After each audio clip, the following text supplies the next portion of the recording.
এই কোরআন হলো মানব জাতির জন্য কেমন যেন একটা ক্যাটালগ বই। রোগ নিরাময়ের প্রতিষেধক হিসাবে আল্লাহ কোরআন নাজিল করেছেন, বলেন সুবহানাল্লাহ। وَنُنَزِّلُ مِنَ الْقُرْآنِ مَا هُوَ شِفَاءٌ وَرَحْمَةٌ لِّلْمُؤْمِنِينَ।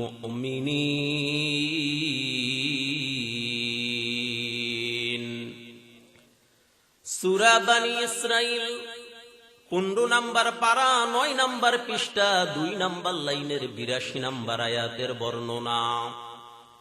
তাফসীরে উসমানী থেকে বলতেছি, রব্বুল আলামিন বলেন, ওয়ানুনাজ্জিলু মিনাল কুরআনি মা হুয়া শিফা, আমি কোরআন নাজিল করেছি রোগ নিরাময়ের শেফা প্রতিষেধক হিসাবে, ওয়া রাহমাতুল লিল মুমিনিন, আর মুমিনদের জন্য রহমত হিসাবে আমি আল্লাহ কোরআন নাজিল করেছি, বলেন সুবহানাল্লাহ। তাহলে দেখেন, 1 নম্বর কথা, এই কোরআনটা আল্লাহর পক্ষ থেকে নাজিল হয়েছে।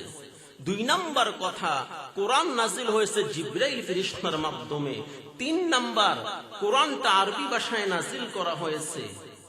4 নম্বর, কোরআনটা আমাদের ভীতি সঞ্চার সৃষ্টি করার জন্য নাজিল করা হয়েছে। 5 নম্বর, কোরআনের হেফাজতের দায়িত্ব আল্লাহ নিজে নিয়েছেন। 6 নম্বর, কোরআনটা রোগ নিরাময়ের প্রতিষেধক হিসাবে আল্লাহ নাজিল করেছেন, বলেন সুবহানাল্লাহ। তাহলে কোরআনের কত ফজিলত! যারা কোরআন পড়বে, কোরআন শিখবে, কোরআন মোতাবেক চলবে, আল্লাহ রব্বুল আলামিন তাদের সুমহান মর্যাদা বৃদ্ধি করে দিবে, বলেন সুবহানাল্লাহ। ইবনে মাজাহ শরীফের 218 নম্বর হাদিসের বর্ণনা, নবীজি বলেন, লাকিয়া উমর ইবনে খাত্তাব রাদিয়াল্লাহু আনহু বিউসফান ওয়া কানা ইস্তামালাহু আলা মক্কা فقال من استخلفت على أهل الوادي قال استخلفت عليهم ابن أبزة وقال ومن أبزة قال رجل من موالينا قال عمر عليهم مولى فاستخلفت عليهم مولى قال إنه كارئ لكتاب الله تعالى وعالم بالفرائض قال إن نبيكم صلى الله عليه وسلم إن الله يرفع بهذا الكتاب أقواما ويضع به آخرين أو كما قال عليه الصلاة والسلام।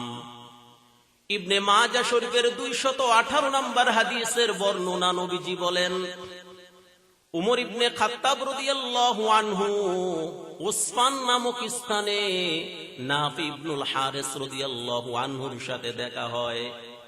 লাকিয়া উমর ইবনে খাত্তাব রাদিয়াল্লাহু আনহু বিউসফান ওয়া কানা ইস্তামালাহু আলা মক্কা।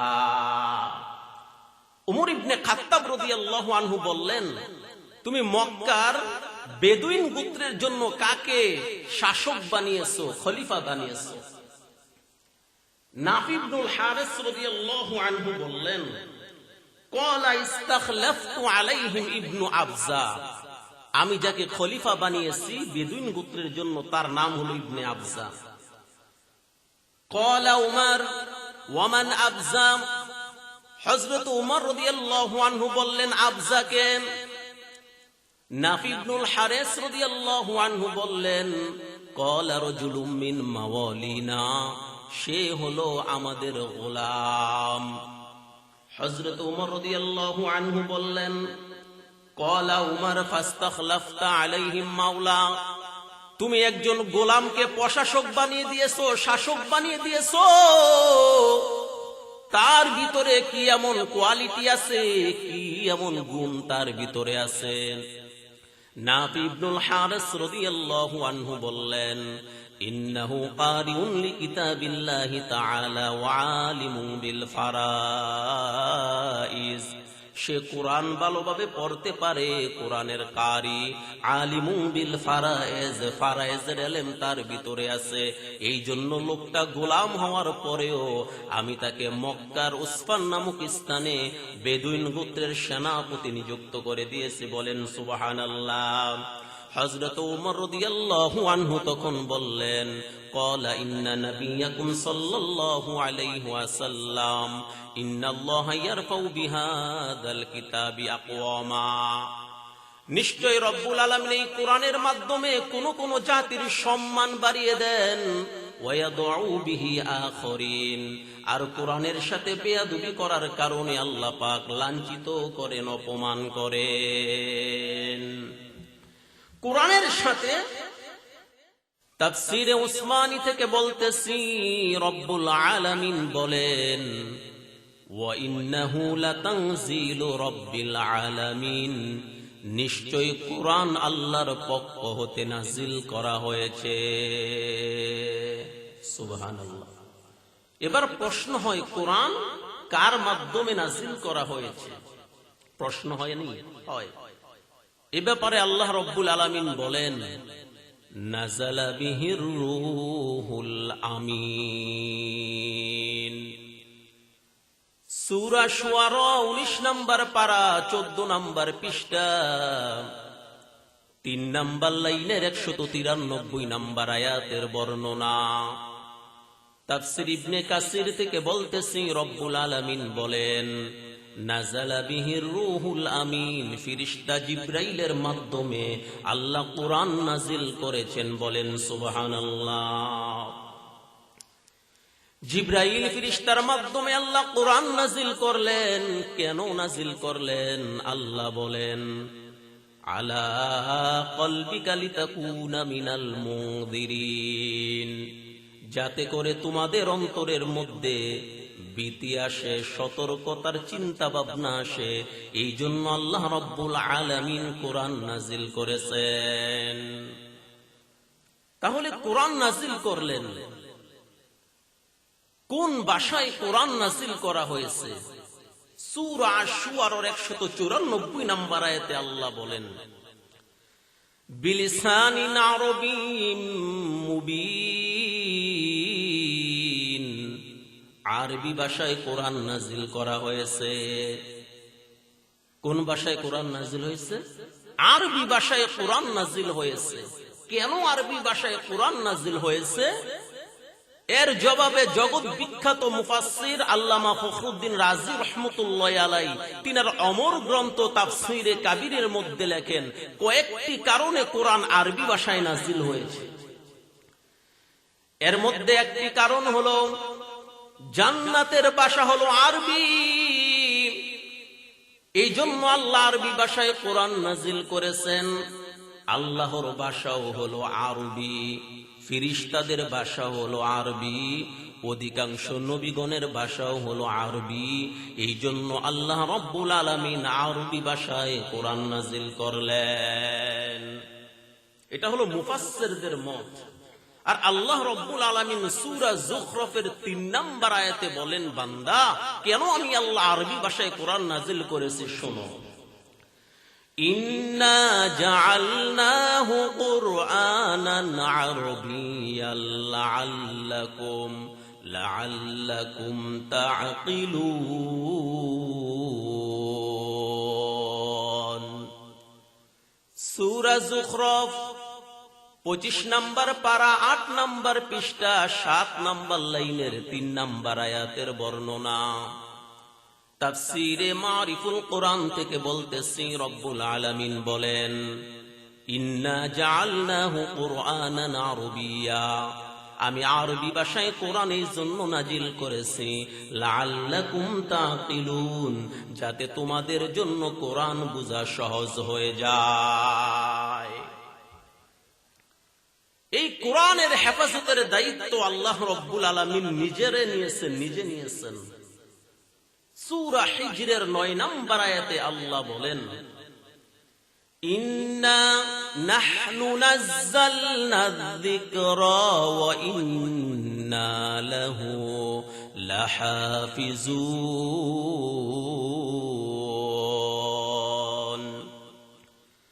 সূরা হিজরি 14 নম্বর পারা, প্রথম নম্বর পৃষ্ঠা, 8 নম্বর লাইনের 9 নম্বর আয়াতের বর্ণনা। তাফসীরে সফওয়াতুত তাফাসীর থেকে বলতেছি, রব্বুল আলামিন বলেন, নিশ্চয়ই কোরআনের হেফাজতের দায়িত্ব হলো আমি আল্লাহর কাছে। বলেন সুবহানাল্লাহ। এই কোরআন হলো মানব জাতির জন্য কেমন যেন একটা ক্যাটালগ বই, রোগ নিরাময়ের প্রতিষেধক হিসাবে আল্লাহ কোরআন নাজিল করেছেন। বলেন সুবহানাল্লাহ। وَنُنَزِّلُ مِنَ الْقُرْآنِ مَا هُوَ شِفَاءٌ وَرَحْمَةٌ لِّلْمُؤْمِنِينَ।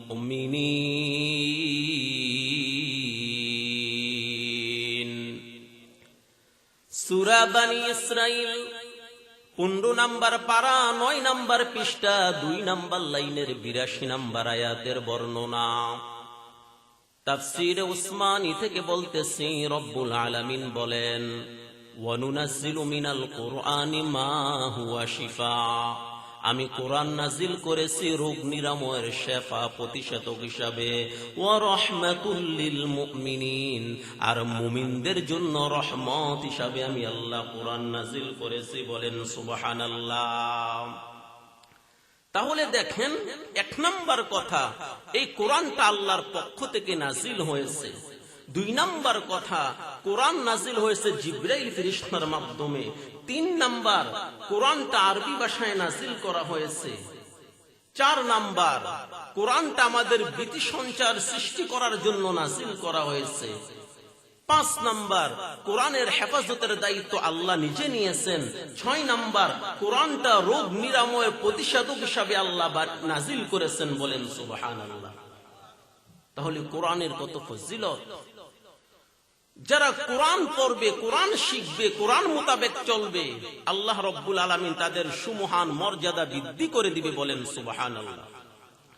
ইবনে মাজাহ শরীফের 218 নম্বর হাদিসের বর্ণনা, নবীজি বলেন, লাকিয়া উমর ইবনে খাত্তাব রাদিয়াল্লাহু আনহু বিউসফান ওয়া কানা ইস্তামালাহু আলা মক্কা فقال من استخلفت على أهل الوادي قال استخلفت عليهم ابن أبزة وقال ومن أبزة قال رجل من موالينا قال عمر عليهم مولى فاستخلفت عليهم مولى قال إنه كارئ لكتاب الله تعالى وعالم بالفرائض قال إن نبيكم صلى الله عليه وسلم إن الله يرفع بهذا الكتاب أقواما ويضع به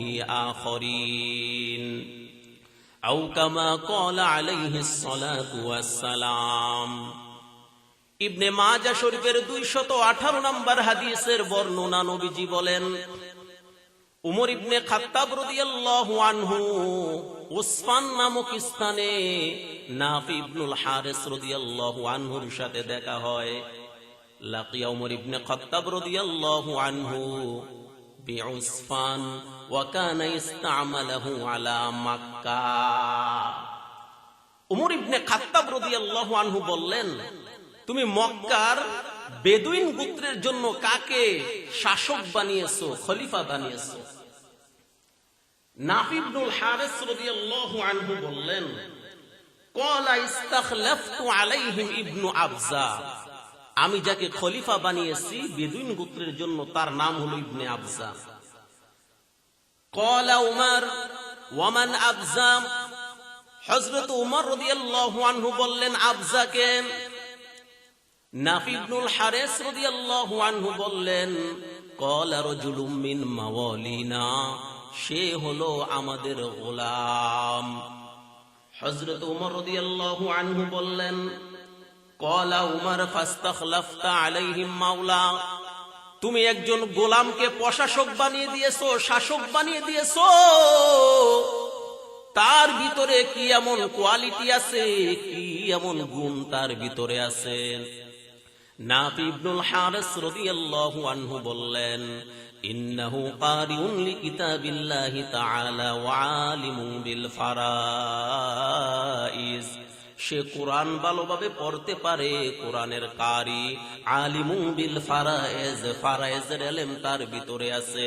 এই জন্য লোকটা গোলাম হওয়ার পরেও আমি তাকে মক্কার উসফান নামক স্থানে বেদুইন গোত্রের সেনাপতি নিযুক্ত করে দিয়েছি। বলেন সুবহানাল্লাহ। হযরত ওমর রাদিয়াল্লাহু আনহু তখন বললেন, ক্বালা ইন্না নাবিয়্যাকুম সাল্লাল্লাহু আলাইহি ওয়াসাল্লাম ইন্নাল্লাহা ইয়ারফাউ বিহাদাল কিতাবি আকওয়ামা, নিশ্চয় রব্বুল আলামিন এই কোরআনের মাধ্যমে কোন কোন জাতির সম্মান বাড়িয়ে দেন, ওয়া ইয়াদউ বিহি আখরিন, আর কোরআনের সাথে বেয়াদবি করার কারণে আল্লাহ পাক লাঞ্ছিত করেন, অপমান করেন।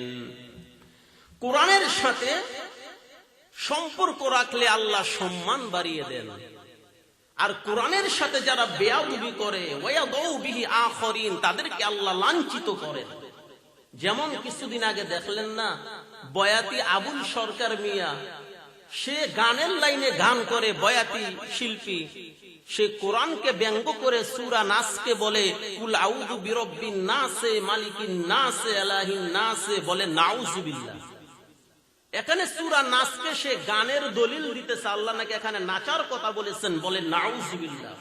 আবার আল্লাহকে নিয়ে কটূক্তি করেছে, যার কারণে আল্লাহ পাক তাকে লাঞ্ছিত করে গ্রেফতারের ব্যবস্থা করে দিয়েছে। বলেন সুবহানাল্লাহ।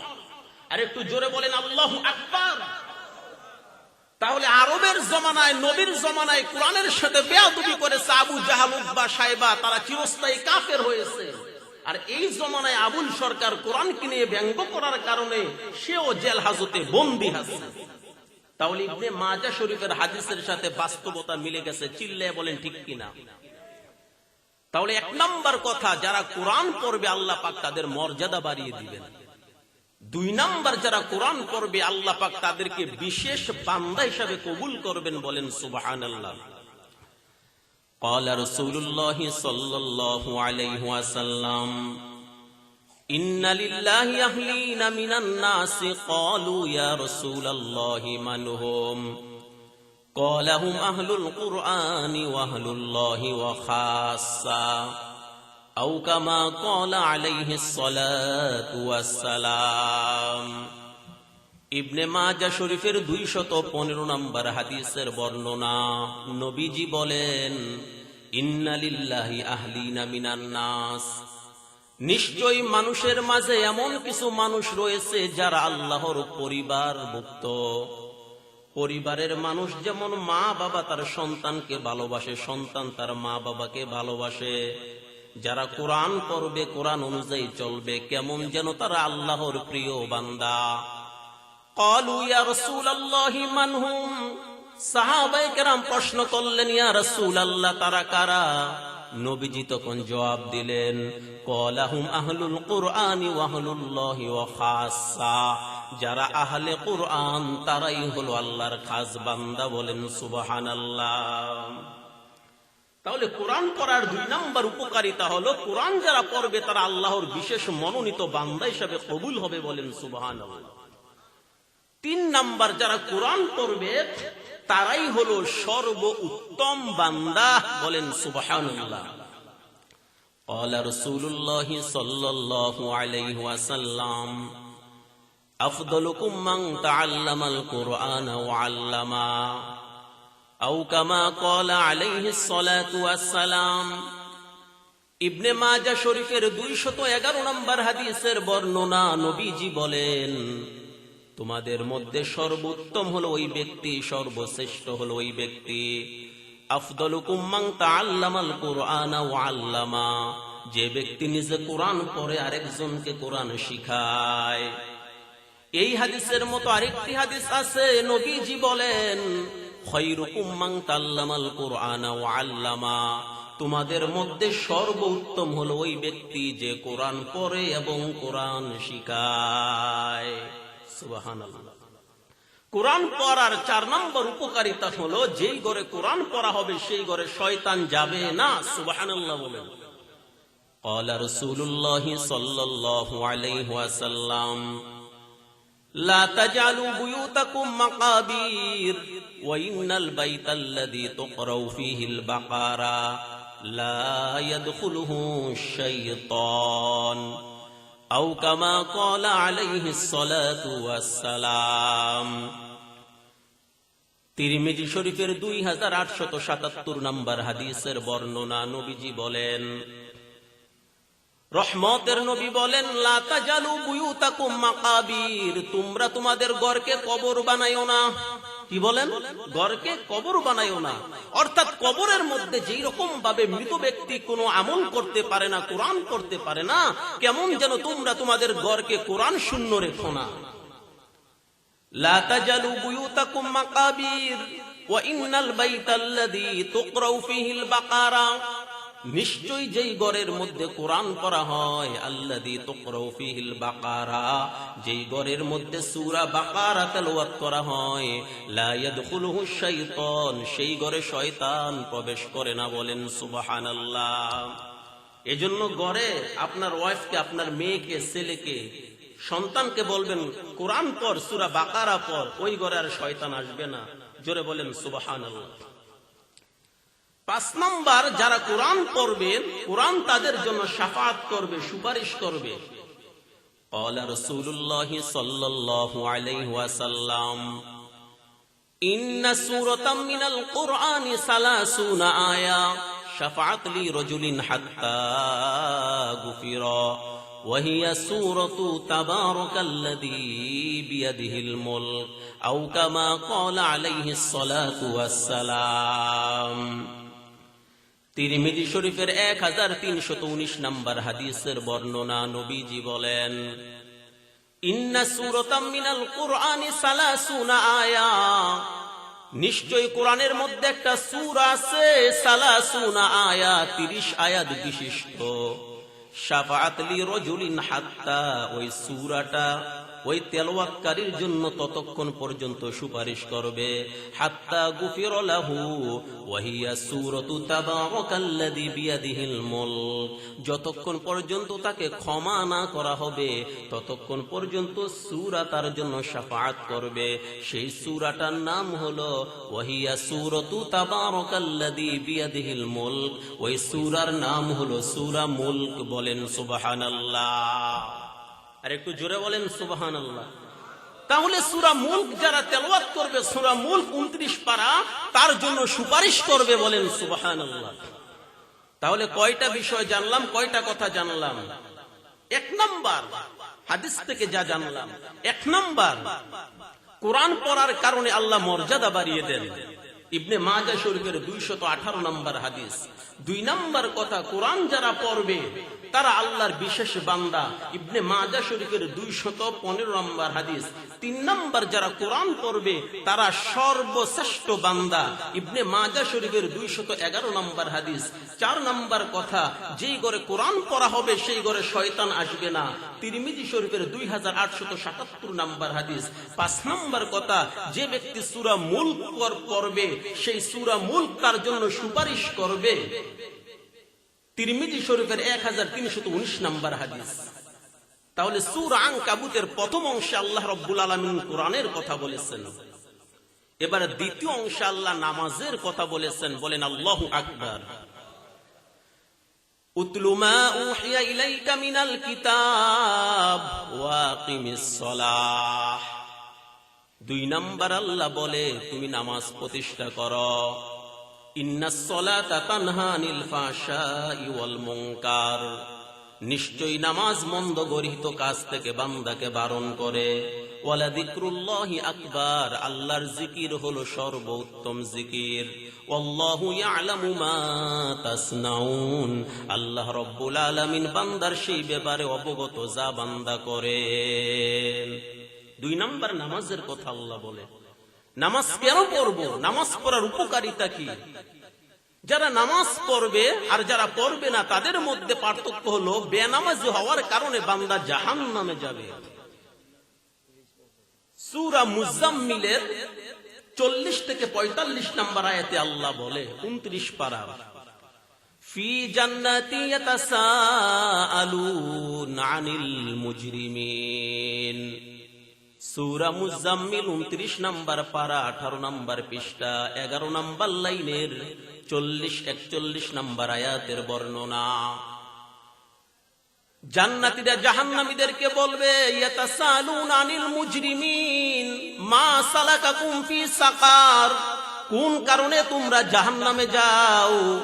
তারা তখন বলবে, ক্বালু লাম নাকু মিনাল মুসাল্লিন, আমরা নামাজ পড়তাম না, এই কারণে আমরা জাহান্নামে যাই। এই জন্য আল্লাহ বলেন, যারাই ক্ষমতার মসনদে বসবে তার আগে নামাজ প্রতিষ্ঠা করবে, নামাজের দাওয়াত দিবে। সূরা হজ্জের 41 নম্বর আয়াত আল্লাহ বলেন, আল্লাযীনা ইম্মাক্কান্নাহুম ফিল আরদি আকামুস সালাহ ওয়া আতাবুজ যাকাতা ওয়া আমারু বিল মা'রুফি ওয়া নাহাউ আনিল মুনকার ওয়ালিল্লাহিল আকিবাতুল উমুর। সূরা হজ 17 নম্বর পারা 16 নম্বর পৃষ্ঠা 7 নম্বর লাইনের 41 নম্বর আয়াতের বর্ণনা। তাফসীরে কাবীর থেকে বলতেছি, রব্বুল আলামিন বলেন, আল্লাযীনা ইম্মাক্কান্নাহুম ফিল আরদি আকামুস সালাহ, তোমাদের মধ্য হতে যারাই ক্ষমতার মসনদে বসবে, আকামুস সালাহ, তারা নামাজ প্রতিষ্ঠা করবে, ওয়া আতাবুজ যাকাত, যাকাত আদায়ের আদেশ দিবে, ও আমারু বিল মা'রুফ, মানুষকে সৎ কাজের আদেশ করবে, ওয়া নাহাউ আনিল মুনকার, এবং অসৎ কাজ থেকে মানুষকে বারণ করবে। সূরা আলী ইমরানের 110 নম্বর আয়াত আল্লাহ বলেন, কুনতুম খায়রা উম্মাতিন উখরিজাত লিন-নাস তা'মুরুনা বিল মা'রুফি ওয়া ইয়ানহাউনা আনিল মুনকারি ওয়া তু'মিনুনা বিল্লাহ। সূরা আলে ইমরান 4 নম্বর পারা 3 নম্বর পৃষ্ঠা 2 নম্বর লাইনের 110 নম্বর আয়াতের বর্ণনা। তাফসীরে মাযহারি থেকে বলতেছি, রব্বুল আলামিন বলেন, তোমাদের মধ্যে হলো সর্বোত্তম জাতি হলো ওই জাতি, তা'মুরুনা বিল মা'রুফ ওয়া ইয়ানহাউনা আনিল মুনকার, যারা মানুষকে সৎ কাজের আদেশ করে এবং অসৎ কাজ থেকে বারণ করে। তাহলে নামাজের কথা আল্লাহ পাক বিভিন্ন আয়াতের মধ্যে বলেছেন।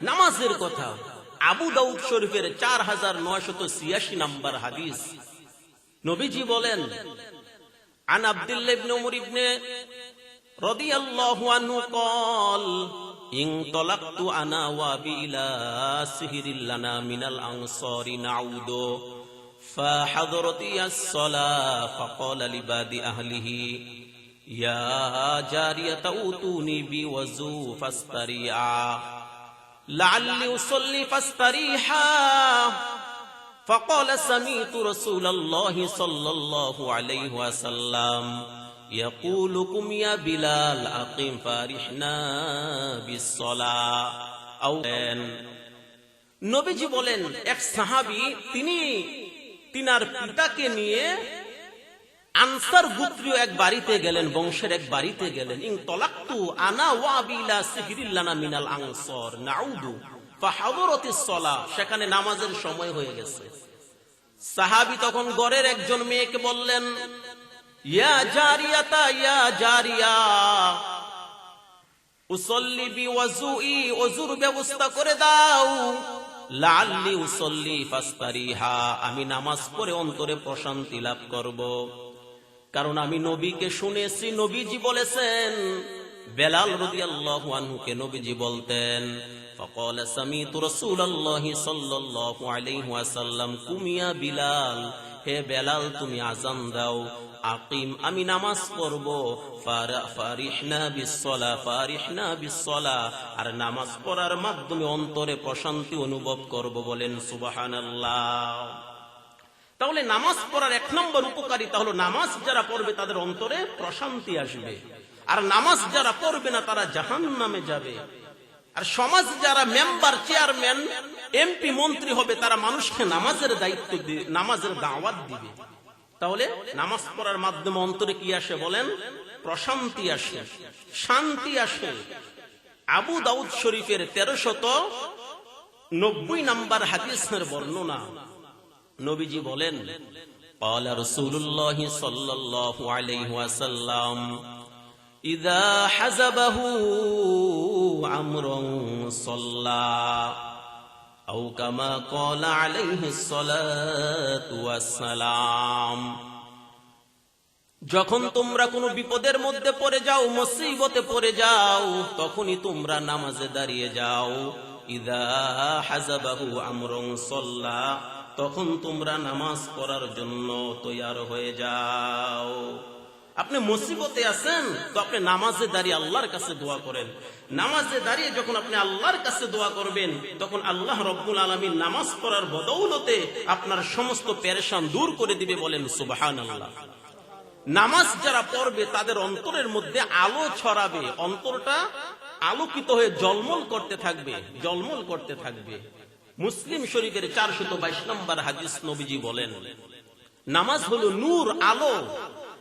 ক্বালা রাসূলুল্লাহ সাল্লাল্লাহু আলাইহি ওয়াসাল্লাম, আত-তুহুরু শাতরুল ঈমান ওয়াল হামদুলিল্লাহি তামলাউল মিজান ওয়া সুবহানাল্লাহি ওয়াল হামদুলিল্লাহি তামলাআন আও তামলাউ মা বাইনাস সামাওয়াতি ওয়াল আরদ ওয়াস সালাতু নূরুন ওয়াস সাদাকাতু বুরহান ওয়াস সাবরু দিয়াউন ওয়াল কুরআনু হুজ্জাতুল লাকা ওয়া আলাইকা কুল্লুন নাসি ইয়াগদু ফাবায়ু নাফসাহু ফামুতিকুহা আও মুবিকুহা আও কামা ক্বালা আলাইহিস সালাতু ওয়াস সালাম। মুসলিম শরীফের 422 নম্বর হাদিসে নবীজি বলেন, ওয়াস সালাতু নূরুন, নামাজ হলো নূর। যারা নামাজ পড়বে এই নামাজ তাদের অন্তরকে জলমলে করে দিবে, আলোকিত করে দিবে। বলেন সুবহানাল্লাহ। আর একটু জোরে বলেন সুবহানাল্লাহ। তাহলে আমাদের নামাজ পড়তে হবে। শুধু নামাজ পড়লেই হবে না, আমরা নামাজ পড়ার জন্য যদি উত্তম ভাবে ওযুও করি, প্রতিটা পানির বিনিময়, ফোঁটার বিনিময় আল্লাহ সগীরা গুনাহ মাফ করে দিবে। বলেন সুবহানাল্লাহ। মুসলিম শরীফের 428 নম্বর হাদিসের বর্ণনা নবীজি বলেন, ক্বালা রাসূলুল্লাহ সাল্লাল্লাহু আলাইহি ওয়াসাল্লাম, লা ইয়াতাওয়াজ্জা রাজুলুন মুসলিমুন ফায়ুহসিনুল ওযুআ তাহুত্তু খতিয়াতান ইহদাহুমা তাহুত্তু খতিয়াতান ওয়াল উখরা তুরফাউ দারজা আও কামা ক্বালা আলাইহিস সালাতু ওয়াস সালাম। মুসলিম শরীফের 428 নম্বর হাদিস নবীজি বলেন, লা ইয়াতাওয়াজ্জা রাজুলুন মুসলিমুন, যখন কোন মুসলমান বান্দা ফায়ুহসিনুল ওযুআ, উত্তম ভাবে ওযু করে, ফায়ুসাল্লিয়া সালাতান, এবং নামাজ পড়ে, ইল্লা গফারাল্লাহু লাহু, আল্লাহ রাব্বুল আলামিন তাকে ক্ষমা করে দেয়। বলেন সুবহানাল্লাহ। আপনি যদি উত্তম ভাবে ওযু করে সালাতে দাঁড়ান, নামাজে দাঁড়ান, আল্লাহ রাব্বুল আলামিন আপনার ছোট ছোট গুনাহগুলিকে মাফ করে দিবে। জোরে বলেন সুবহানাল্লাহ। এই নামাজ যারা পড়বে তারাই হবে সর্বোত্তম বান্দা। এই নামাজ যারা পড়বে তারাই হবে সফলকাম বান্দা, সফলকাম মুমিন, ঈমানদার। সূরাতুল মুমিনুনের প্রথম দিকের কিছু আয়াতে আল্লাহ বলেন, قد أفلح المؤمنون الذين هم في صلاتهم خاشعون। সূরা মুমিনুন 18 নম্বর পারা, প্রথম নম্বর পৃষ্ঠা, প্রথম নম্বর লাইনের 1-2 নম্বর আয়াতের বর্ণনা।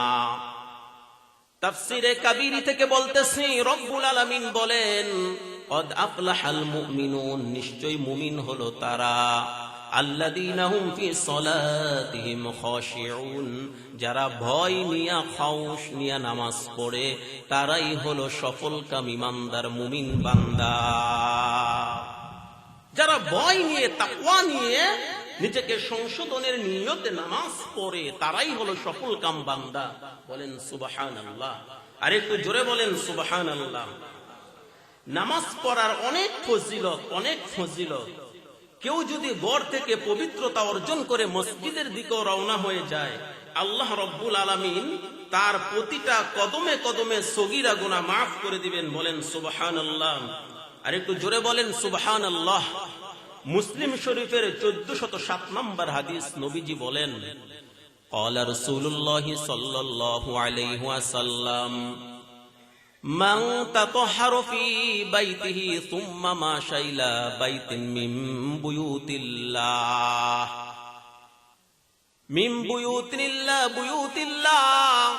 নবীজি বলেন মান তাতাহহারু ফি বাইতিহি, কেউ যদি নিজের ঘর থেকে পবিত্রতা অর্জন করে, ওযু করে, মিন বাইতিহি ইলা বাইতিন মিন বুয়ুতিল্লাহ, এবং ওযু করে মসজিদের দিকে রওনা হয়, লিয়াকদিয়া ফারিদাতাম মিন ফারাইজিল্লাহ, তারপরে ফরজ নামাজ আদায় করে নামাজ পড়ে। নবীজি বলেন নামাজ পড়ার কারণে আল্লাহ রাব্বুল আলামিন কানাত খাতওয়াতাহু ইহদাহুমা খাতিয়াতান, তার ছোট ছোট সগীরা গুনাহ মাফ করে দেয়।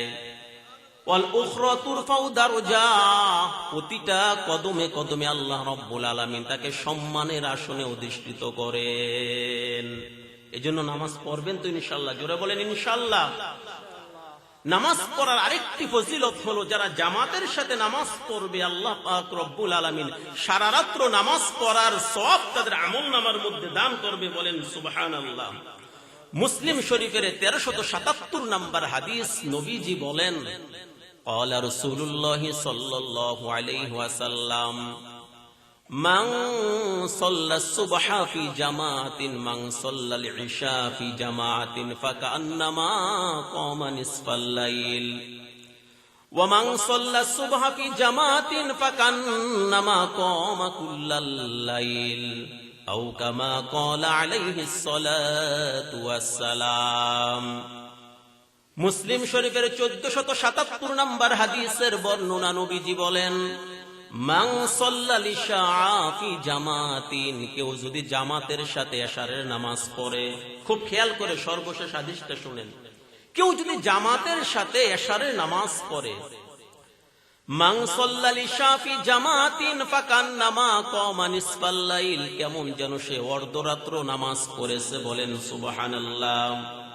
ওয়া মান সাল্লাস সুবহা ফি জামাতিন কামা কুল্লাল লাইল, আর কেউ যদি জামাতের সাথে ফজরের নামাজ আদায় করে, সারা রাত্র নামাজ পড়ার যে সওয়াব, সেই সওয়াব আল্লাহ তার আমলনামায় লিখে দিবেন, বলেন সুবহানাল্লাহ। মুসলিম শরীফের 1477 নম্বর হাদিস। তাহলে সূরা আনকাবুত থেকে আজকে সংক্ষিপ্ত তাফসীর করেছি।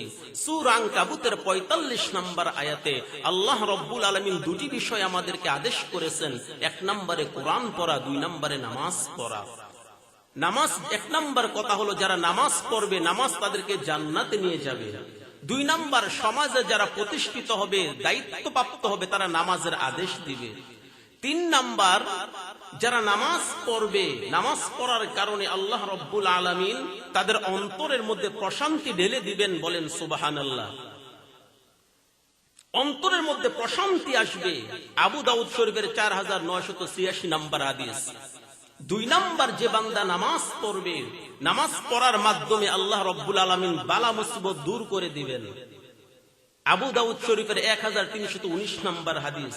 3 নম্বর, নামাজ হলো ওয়াসসালাতু নূর, আলো। যারা নামাজ পড়বে তাদের অন্তর আলোকিত হবে। মুসলিম শরীফের 422 নম্বর হাদিস।